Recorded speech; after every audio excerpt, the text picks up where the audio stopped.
Lo que yo os voy a proponer es que os adentréis en una cueva artificial que tiene esos 4.500 años de antigüedad, esos 45 siglos, en donde la percepción también se altera. Y lo que me gustaría para entrar en sintonía es que os imaginarais que habéis entrado en este lugar es la Gran Pirámide. Tiene, para los de Madrid os será muy fácil haceros a la idea de sus dimensiones, tiene la altura de la Torre Picasso, tiene la anchura, el lado del Santiago Bernabéu, es un monumento construido sobre 2,5 millones aproximadamente de piedras, que tienen una particularidad que la hace diferente al resto de las 120 aproximadamente pirámides que se han descubierto en Egipto. Y es que tiene todo un sistema de galerías en su mampostería, en su parte principal. La mayoría de las pirámides de Egipto se limitan a tener una cámara subterránea que está, digamos que justo bajo el centro, bajo el eje de la pirámide, o quizá una cámara al nivel del horizonte, pero toda esa complejidad de la mampostería que vosotros veis ahí es bastante singular, bastante propia de la Gran Pirámide. Hay que entrar por unos pasadizos muy angostos, que tienen 1,20 metros de altura, que nos obligan a caminar encorvados durante largas distancias, de casi 40 metros, como es esta galería ascendente. Después damos a una oquedad que se nos antoja, después de 40 metros agachados, fastuosa, que es la Gran Galería. Y al final de la Gran Galería volvemos a sentir la obligación de inclinar la testuz y arrastrarnos por otro pequeño pasadizo hasta llegar a la Cámara del Rey. Pensemos que estamos en una sala herméticamente cerrada, de 10 metros de largo por 5 de ancho, por otros 5 de altura, completamente revestida de granito rojo, sin ventanas. El grosor de estos muros que separan la Cámara del Rey del exterior es de más de 30 metros. Allí no hay corriente de aire, no hay sonido que se cuele del exterior. Y en ese lugar, si llegáramos ahora mismo, descubriríamos que no hay ni día ni noche.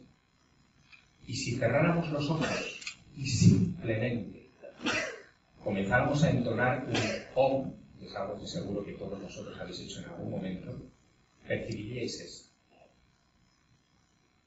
A ver si...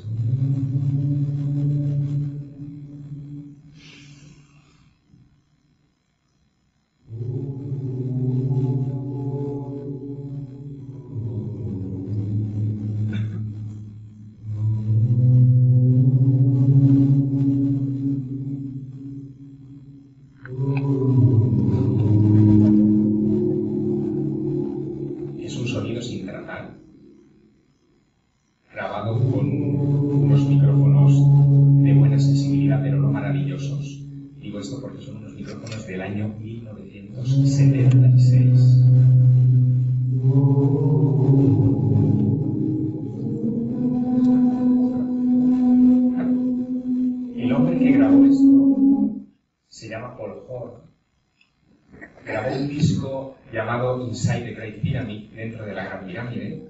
Él era un músico, es un músico afincado en Canadá, nació en 1930 y consiguió los permisos necesarios para pasar varias horas en el interior de la Gran Pirámide, simplemente provisto de unos micrófonos, una grabadora, unas botellas de agua, una flauta travesera y su propia voz. Pidió que desconectaran la electricidad del sistema eléctrico del monumento. La Gran Pirámide en 1976, como en 2014, está iluminada por unos fluorescentes que deben ser los mismos y que siguen haciendo el mismo sonido, el mismo crepitar que algunos... Yo lo asociaba siempre cuando entraba en un hospital antiguo, el mismo crepitar de los hospitales antiguos. Así que él pide que desconecten todo eso, se queda a oscuras y con la flauta travesera empieza a elaborar unas canciones y con su voz empieza a grabar otros temas, parte de la cual habéis escuchado ahora mismo. Lo interesante es que Paul Horn dijo que tuvo en un momento la sensación de que el eco de su voz se prolongaba en esa estancia de la Cámara del Rey durante casi 8 segundos. Él encontró que el punto de resonancia del monumento un punto en el que sintió que todo el habitáculo vibraba, que todo su cuerpo vibraba, sus órganos internos vibraban, una situación que se produce muy raras veces. Estaban, resonando, efectivamente, ese es el término correcto. Horn se quedó tan impactado con aquella experiencia que tuvo la impresión, cuando salió del monumento, de que había estado tocando con otro músico en aquel lugar, que no estaba solo, que ese eco de 8 segundos tenía que ser casi una reproducción hecha por alguien que estaba imitándole, como si estuviera mirándose en un espejo extraño y alguien estuviera al otro lado imitando sus propios sonidos y sus propios movimientos. Paul Horn, a raíz de aquella experiencia, se dedicó a viajar por todo el mundo, grabó varios discos más, en el Taj Mahal, por ejemplo, en el Palacio de Potala, en la Catedral de Vilnius, en Lituania. Ninguno de esos lugares le produjo la impresión espectacular que tuvo en aquellas horas de 1976 en el interior de la Gran Pirámide.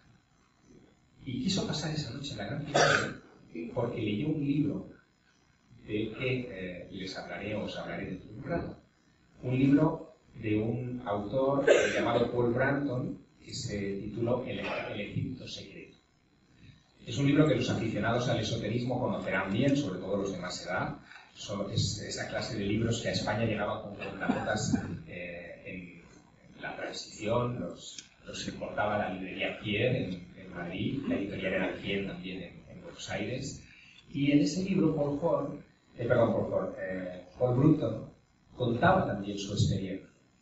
Pero aún así Paul Brunton, que escribe ese libro en 1936, es heredero en realidad de otros que habían escrito libros parecidos y que yo estaba rastreando en este tiempo para vosotros. Esos libros se publican en el siglo XVIII, en concreto uno de ellos, como anotar, Laura, porque es un libro que no se tradujo nunca al español, y sin embargo fue un bestseller del siglo XVIII en Inglaterra, en Francia, en Alemania. Ese libro es un libro publicado en 1733 por un cura francés en pleno periodo revolucionario llamado Jean de Terrasson. Jean de Terrasson publica en ese año de 1733 un libro que se titula, tiene esos títulos grandísimos de la época, La vida de Setos tomada de las memorias privadas de los antiguos egipcios. Ese libro fue leído por Napoleón Bonaparte antes de su expedición a Egipto. Es un libro que, según cuenta Terrasson, lo adapta de un manuscrito que llega a sus manos realizado por un monje griego que había vivido en Alejandría. Todo esto es muy literario. Cervantes dice lo mismo de Quijote. En realidad es un subterfugio para decir que está contando cosas de valor antiguo. Cuanto más antiguo era esa procedencia, más valioso era el texto que presentaba.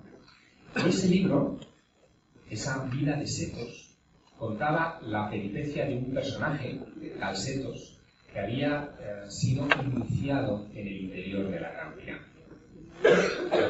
La influencia de este libro la comprenderéis enseguida.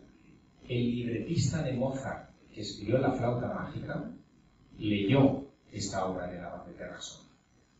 Cagliostro, que es uno de los impulsores de la masonería moderna, crea el rito de Memphis a raíz de la lectura de este libro de Jean de Terrasson. Y sin embargo el libro ha quedado diluido, ha quedado olvidado, casi nadie recuerda la peripecia de ese texto. Como decía, Napoleón lo lee porque la última edición en Francia de esa obra se imprime en 1794, en pleno reinado del terror. Faltan 4 años para que Napoleón visite Egipto, pero él ya vive en París. Cae en sus manos esa obra y es objeto de discusión, y en concreto es objeto de discusión porque se habla mucho de la Cámara del Rey y del sarcófago de la Cámara del Rey. El sarcófago de la Cámara del Rey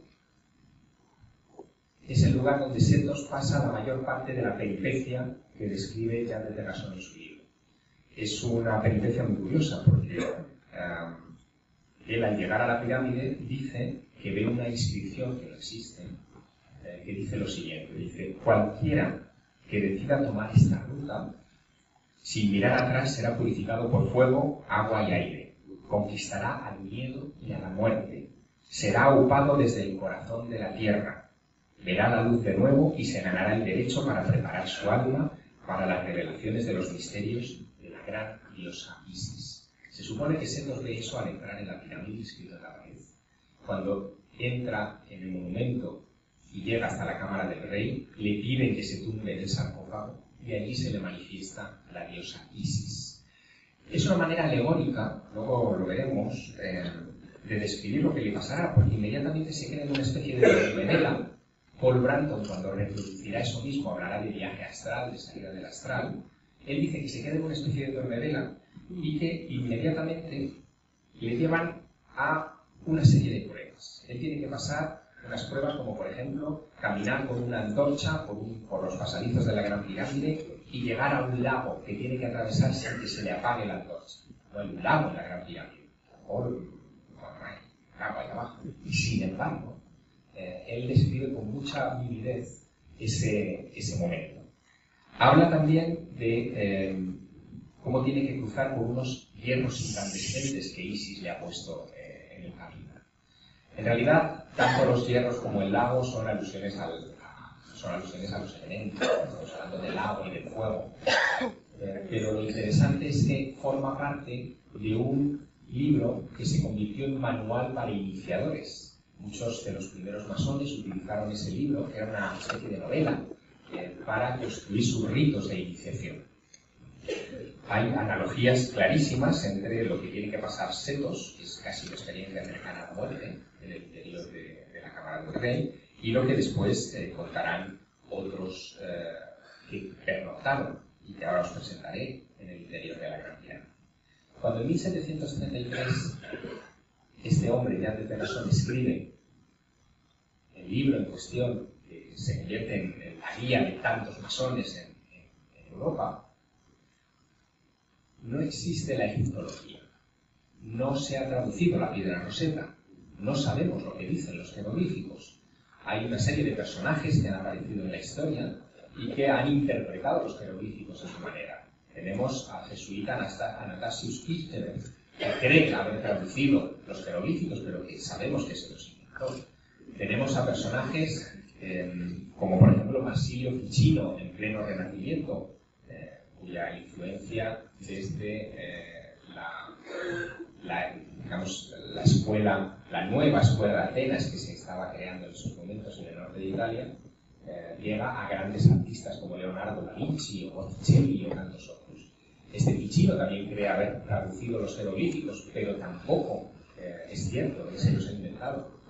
Estamos, por lo tanto, en una época donde no existe la egiptología, pero sí una egiptosofía.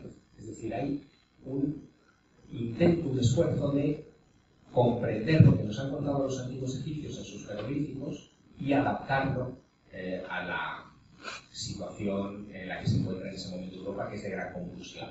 Nos miramos en Egipto para encontrar respuestas a cómo gobernar con buen acierto los países que en ese momento se están transformando a gran velocidad, el primero de ellos, desde luego, Francia. Pero hay un detalle en esa egiptología, en esa trayectoria, que a mí siempre me ha llamado mucho la atención. Es un tiempo en el que llegan también a Europa fragmentos del libro de los muertos, egipcio, que los primeros visitantes de Egipto del 18 y del 19 europeos, ya con afán coleccionista, recopilan y se traen a Europa. Uno de esos textos es el libro del Amduat. El libro del Amduat cuenta la peripecia iniciática también de Ra, del sol, durante las 12 horas de la noche. En el quinto libro del Amduat nos encontramos esta representación. Si os fijáis, esto que vemos aquí es como una pirámide, ¿lo veis? No sé si apreciáis también desde lejos que hay dos esfinges como flanqueando esa especie de montículo que tiene que atravesar Ra en esa quinta hora de oscuridad. La disposición de esta especie de pasillos recuerda también a la disposición de las galerías de la Gran Pirámide. Y los egiptosofos, vamos a llamarlos así, deducen en el siglo XVIII y principios del XIX que la Gran Pirámide cumplía una función de iniciación para preparar al alma del faraón en su viaje al más allá. Al final, el faraón lo que tenía que hacer era recorrer el mismo camino terrano, atravesar las 12 horas de la oscuridad. La Gran Pirámide era una especie, por lo tanto, desde ese punto de vista, de centro de entrenamiento, es decir, de reproducción de lo que se pensaba o de una de las grandes pruebas a las que se tenía que enfrentar el alma del faraón y que tenía que superar.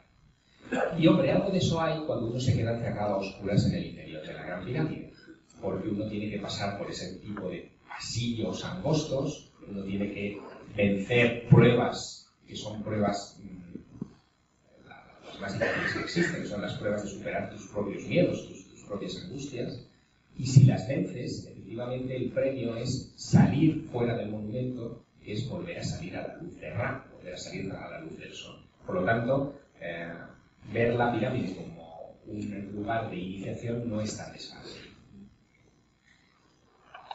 Uno de los grandes personajes de la historia del ocultismo contemporáneo, que pasó una noche en la Gran Pirámide y que experimentó ese efecto de iniciación en el interior de la Gran Pirámide, y que dijo en muchos de sus escritos que aquella experiencia le cambió definitivamente su vida, es este que ustedes ven aquí, Aleister Crowley. Aleister Crowley, muy polémico evidentemente, en abril de 1904 está de viaje de novios por Egipto, ha decidido recorrer varios países de Oriente junto con su esposa, con Leah Pearson, la que llamaba en sus escritos ocultistas la mujer escarlata, y pasa una noche en el interior de la Gran Pirámide. Nunca nos contó demasiado, y eso lo desvelaremos al final por qué, ¿no? Nunca nos contó demasiado qué es lo que hizo allí dentro, pero en las horas en las que estuvo allí dice que se le apareció una criatura casi demoníaca que llama Aiwass, que le dará el que se convertirá al poco tiempo en el libro de la ley. Lo curioso es que Crowley se convierte en un icono de la cultura pop contemporánea. Los Beatles sienten predilección por este personaje, lo incluyen en la portada de Sgt. Pepper, esto es como anécdota, ¿no? Ahí lo tienen, es Aleister Crowley, ya mucho más viejecito. Su libro de la ley será traducido a prácticamente todos los idiomas y será muy influyente en el ocultismo del siglo XX, sobre todo de la segunda mitad del siglo XX. Después de Crowley, que pasa su experiencia en esos días de abril de 1904, hay otro personaje cuya peripecia es realmente sorprendente dentro de la Gran Pirámide y que no se ha contado mucho. Ese personaje es Harry Houdini, el famoso ilusionista y escapista húngaro de origen judío, hijo de rabino. No solamente fue un mago experto en escapismo que hacía espectáculos increíbles en todas las grandes capitales del mundo en aquella época, sino que también fue un experto en esoterismo. A él le apasionaba esta cuestión y la criticaba, se convirtió en un escéptico, en un martillo de herejes. Quizá ustedes no sepan que él, por ejemplo, fustigó a uno de nuestros, entre comillas, psíquicos históricos más importantes, como fue José de Argamasilla, un hombre que decía que era capaz de ver, que tenía los X en los ojos y que era capaz de atravesar las cajas de metal que le tendrían y leer lo que había dentro de las cajas. Houdini descubrió el truco, lo denunció y lo desprestigió. Pero Houdini, en 1910, tiene un episodio del que no sacará pecho hasta muchos años más tarde. Es un episodio que él vive en un viaje a Egipto, camino de Australia. Él se había embarcado en Marsella, en un vapor, se detiene en Alejandría y decide pasar unos días en el país de los faraones. Viaja con su esposa y en un momento determinado él se hace muy amigo de un guía en el Cairo que se llama Abdul Reis el Drogman, así lo contará él tiempo después, que le invita a ver la zona de las pirámides.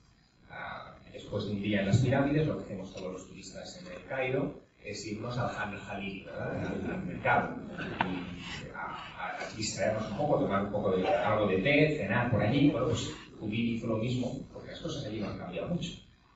Hizo lo mismo en 1907. Y en aquella visita a Khan el-Jalili con su guía, con Abdul Reis, nos cuenta el mago que de repente su guía se encaza en una discusión en árabe muy sonada con un tipo allí en el bazar, que casi llegan a los puños, y que antes de llegar a los puños se ponen de acuerdo para dividir sus diferencias en un lugar en particular esa misma noche de madrugada. Esas diferencias las querrán dirimir en la zona de las pirámides. A medianoche, bajo la luz de la luna, ellos quedan para pelearse, no en un lugar cualquiera, estos son imágenes de la época, sino en la cima de la Gran Pirámide. Quedan en escalar la pirámide, dicen que tardaban 7 minutos en escalar la pirámide de noche. Quedan para un duelo a puñetazos en la cima de la pirámide, de la que de repente Houdini queda como testigo involuntario.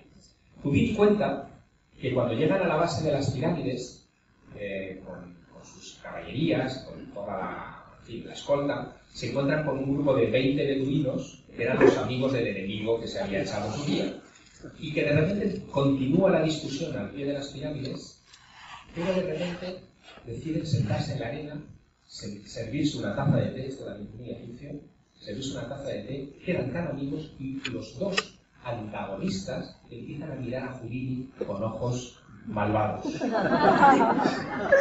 Al cabo de unos minutos, los 20 beduinos, el guía y los acompañantes se lanzan sobre Houdini, lo maniatan, le doblan las piernas hacia atrás, los brazos se los colocan a la espalda, le anudan una soga alrededor del cuerpo y le dicen: bueno, chapo, a ver si tu magia es más poderosa que la magia de los egipcios.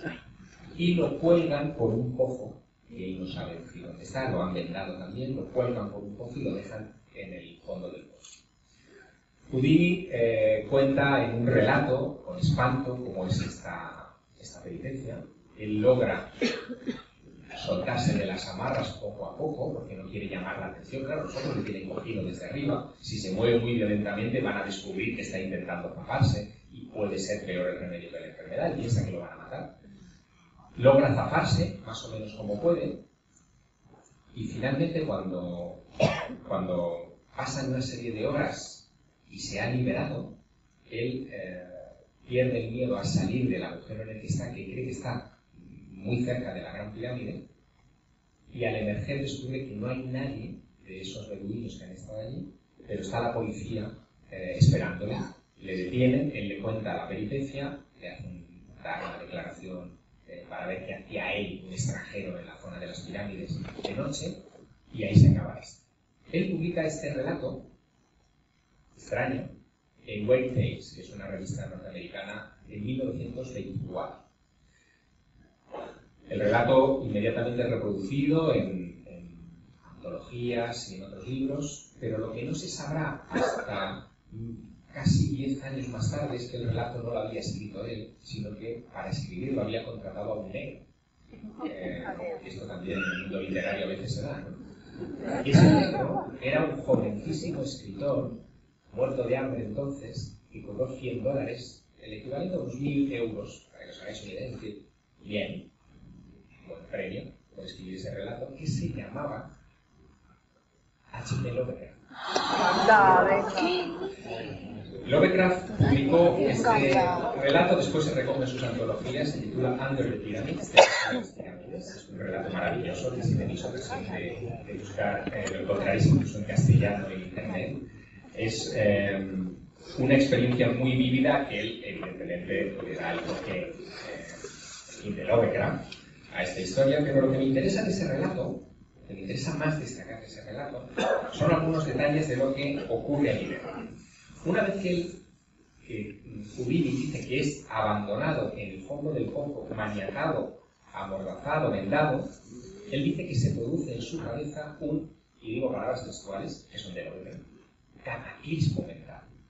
Ese cataclismo mental le hace entrar en un estado alterado de conciencia, que es parecido al que veíamos con lo que antes os contaba respecto a la base de Terrasson. Un estado alterado de conciencia en el que él quiere ver diablos. Él habla específicamente de diablos, claro, lo escribe Lovecraft, también es normal. Almas con cabeza de animal. De repente él cree percibir, y cito también textualmente, la maldad de la necromancia negra y amorfa de Egipto. He visto el alma negra del país. Todo esto es lo que pasa por delante de sus ojos en ese momento. En un momento dado cree ver que se le aparece una especie de sacerdote o faraón que le va a acompañar como guía a una estancia en la que verá una especie de dioses ahí dentro. Ese guía tiene la cara de su guía, de Abdul Reis, pero el cuerpo de Kefren, él interpreta como que es el cuerpo del faraón Kefren. Y en un momento determinado maldice haber leído tanto sobre Egipto, porque todas esas imágenes a veces siniestras de los dioses oscuros de Egipto, especialmente de Set, le caen encima de la memoria. Un poco más tarde, años después, llega a Egipto Paul Branton. Paul Branton es un personaje bien singular. Este hombre ha escrito algunos libros importantes, digamos, de la tradición esotérica. La India secreta es uno de ellos. Tiene 13 libros publicados, todos ellos traducidos al español. Pero el que más nos interesa es el último, ¿no? El del Egipto secreto. Lo publica en 1936, como decía. Él en 1935 está de viaje también de placer en Egipto. Pide permiso a la policía para pernoctar en el interior de la Gran Pirámide porque ha leído a la abad de Terrasson, ese libro de 1733. Y la policía le da el permiso, le parece raro que un occidental quiera pasar una noche allí dentro. Le dice que bajo su responsabilidad. Y le dice, como quien no quiere la cosa, que en las pirámides viven fantasmas. Que en la Gran Pirámide hay una criatura, una especie de diablo de piel amarilla que se aparece periódicamente por allí. Que en la pirámide de Kefren hay una mujer también de piel amarilla que enseña sus partes pudendas, pero que una vez que seduce al pobre desabrasivo que quiere pasar una noche en la pirámide, lo liquida. Y que en la pirámide de Micerinos también hay un anciano que termina degollando a sus visitantes. Todo eso se lo dice como diciendo, ahora si usted quiere, pase la noche en la pirámide. Bueno, Paul Branton admite quedarse allí, permanece 12 horas, nos cuenta, en el interior de la pirámide, y lo que cuenta es que allí se generó una atmósfera, me parece un vocablo muy acertado, se generó una atmósfera psíquica, nada más entrar en el interior de la pirámide. Que de repente todo empezó a cobrar un sentido de irrealidad que le llamó mucho la atención. Por supuesto, se le aparecen los malignos, y cito textualmente, espectros del Averno. Ve dos antiguos sacerdotes que le invitan a tumbarse en el sarcófago de la Gran Pirámide y que le invitan a trasladarse a cierta desconocida habitación del saber, donde le explicarán que las pirámides las construyeron los atlantes, y nos dejó ese relato muy vívido de esa experiencia.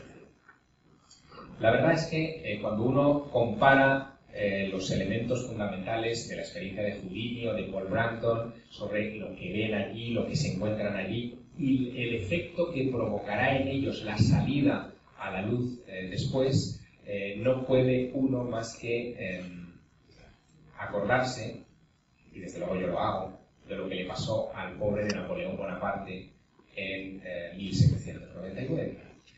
Esa es la historia que a mí me hizo escribir mi último libro, La Pirámide Inmortal. Es una historia que a mí me tocó mucho porque yo, ignorante de lo que había ocurrido con Houdini, con Jean de Terrasson, con todos estos personajes que os he presentado, con el propio Paul Branton, que me llegaron un poco después, ignorante de toda esta influencia, yo me puse a rastrear en la peripecia del propio Napoleón Bonaparte y me quedé siempre muy atónito y muy desconcertado de por qué Napoleón Bonaparte, pasando una noche en un monumento como aquel, al final de su estancia en Egipto, nunca quiso aprovecharse publicitariamente de ello. Ustedes saben que Napoleón fue un gran estratega, pero también un gran experto en marketing. Él, de alguna manera, tenía que legitimarse como conductor de la Nueva Europa, y especialmente de Francia, viniendo de una familia sin ningún tipo de ascendencia noble. que tenía que construirse, por lo tanto, una imagen casi sobrenatural para poder conducir al pueblo francés.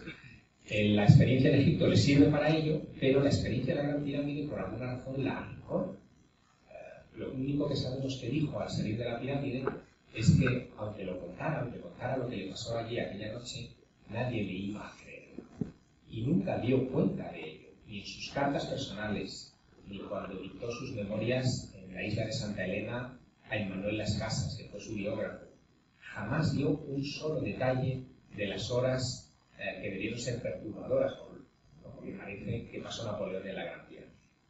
Y eso fue lo que a mí me llevó a pasar mi noche en la Gran Pirámide. Fue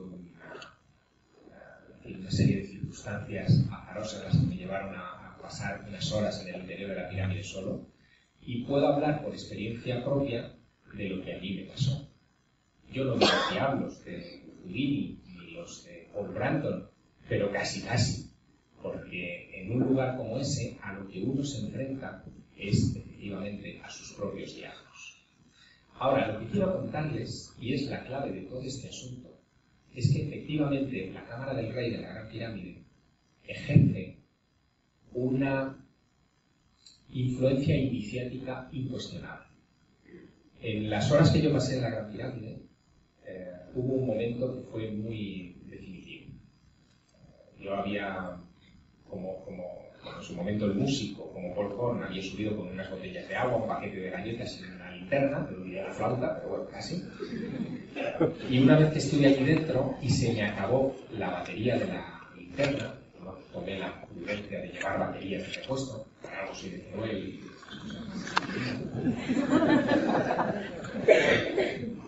Una vez que pasan las primeras horas, supongo, uno pierde la noción del tiempo, en esa absoluta oscuridad, se me ocurre que no tengo mejor cosa que hacer, y Napoleón seguro que hizo lo mismo, porque es lo que hizo todo el mundo en la pirámide. Se me ocurre que no tengo otra cosa mejor que hacer que aproximarme al sarcófago y tumbarme en él. No es por morbo, es por aburrimiento. Así que una vez tumbado en ese sarcófago y dejándome llevar por la opresión del lugar y las lecturas y la imaginación, de repente empiezas a sentir cosas. Yo sentí algo muy especial, que tiene una explicación seguro, fisiológica, pero que para mí fue importante. En un momento determinado, cuando llevaba ya un rato tumbado en el sarcófago de granito de la Cámara del Rey, empecé a notar que ese sarcófago me quedaba bien. Tenía mis medidas. Era hasta confortable. Y es de piedra. Es un sarcófago que mide 2,30 metros de largo, por aproximadamente 1 metro de ancho. Yo no mido 2,30 metros, como sabéis, unos 73 apenas, y mermando. Así que la explicación de cómo alguien de unos 73 de repente llena un sarcófago de 2,30 metros no puede ser más que psicológica, subjetiva. Pero cuando yo tengo esa sensación tan clara, entonces mi memoria, que ha leído mucho sobre Egipto antes de llegar a ese punto, se dispara. Y ata un cabo que es fundamental. Ese cabo está en un texto clásico, antiguo, en un texto de Plutarco. Plutarco nos cuenta la peripecia, como ningún otro, de Isis y de Osiris. Es el gran mito troncal del antiguo Egipto. Les resumiré la primera parte del mito. Isis y Osiris son los reyes de Egipto, señorean un país maravilloso, pero hay alguien que les envidia profundamente, que es el cuñado de Isis, el cuñado siempre, el hermano de Osiris. Sé que es este envidioso urge un plan maquiavélico para asesinar a su hermano, a Osiris, y sustituirle como marido de Isis y como rey de Egipto. El plan consiste en convocar a todos los dioses a una fiesta suntuosa. En esa fiesta hacen como hacemos nosotros en las fiestas de los pueblos, organiza un sorteo. En este caso el sorteo es muy peculiar. Él lleva un sarcófago ricamente adornado, muy lujoso, y lo ofrece a la concurrencia, a los invitados, pero con una condición. Deben tumbarse todos uno por uno en ese sarcófago. y aquel al que le quede bien el sarcófago se llevará el premio. Todos los dioses van pasando uno por ese lugar, hasta que finalmente Osiris se tumba en el sarcófago. Claro, el regalo tenía trampa. Vienen las medidas exactas del dios, momento de júbilo que aprovecha Set para echarle la tapa encima, sellarle la tapa, lanzar el sarcófago con Osiris enterrado vivo al Nilo y matarlo. Unos días más tarde, nos dice Plutarco, Isis, desesperada, emprende la búsqueda de su marido asesinado y lo encuentra. Encuentra el sarcófago debajo de una acacia, arranca el árbol, abre la tapa, mediante un sortilegio de magia sexual, sin ninguna duda, resucita momentáneamente a Osiris, se queda embarazada de Osiris y a los 9 meses dará a luz a Horus, que será el encargado de vengar tamaño asesinato. Claro, cuando yo me tumbo en el sarcófago de la Gran Pirámide y veo que tiene mis medidas, se pueden ustedes imaginar el torrente de sensaciones y de miedo, ¿no? Aquella velada terminó de una manera muy curiosa.